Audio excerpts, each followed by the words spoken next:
বন্ধুরা, আপনারা দেখতে পাচ্ছেন আজকে আমি এই ফোটামারি ফুলকনিয়া হাফেজিয়া মাদ্রাসা আমি একজন উস্তাদ।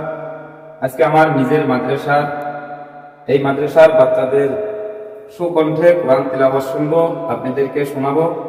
তো দর্শক, আপনারা প্রতিদিন আমাদের এই চ্যানেল থেকে, আমাদের এই ফেসবুক পেজ থেকে সুন্দর সুন্দর কিরাত শুনেন, নাতে রসুল শুনেন, ইসলামী কুইজের বিষয়ে আলোচনা করি, আপনারা শুনেন। আজকে আমাদের এই মাদ্রাসার বাচ্চারা বাংলাদেশের বাইরে যে রকম ভাবে কোরআন তিলাওয়াত করে সেই কণ্ঠে কোরআন তিলাওয়াত করবে। আজকে দর্শক আপনারা সকলে শুনবেন, ইনশাআল্লাহ আমরা সকলে মনোযোগ দিয়ে শুনবো। বাংলাদেশের বাইজিতের কণ্ঠে কোরআন তিলাওয়াত। বাবা, সুন্দর করে বাংলাদেশের বাইজিতের কণ্ঠে একটা কোরআন তিলাওয়াত করো, একটা কোরআন তিলাওয়াত করো। বাংলাদেশের বাইজি যে রকম ভাবে কোরআন তিলাওয়াত করে সেই সুরে সুন্দর করে কোরআন তিলাওয়াত করো।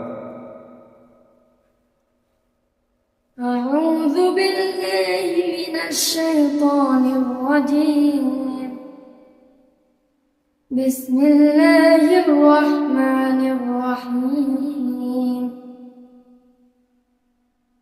والتين والزيتون وطور سنين وهذا البلد الأمين.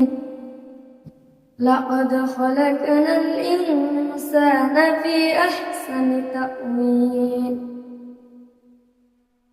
ثم رددناه أسفل سافلين إلا الذين آمنوا وعملوا الصالحات فلهم أجر غير ممنون. فما يكذبك بعد بالدين أليس الله بأحكم الحاكمين. মাশাআল্লাহ, অনেক সুন্দর করে বাইজিৎ কোরআন তিলাওয়াত করলেন। যাই হোক, বাইজিতের কোরআন তিলাওয়াত শুনে আমার অনেক ভালো লেগেছে।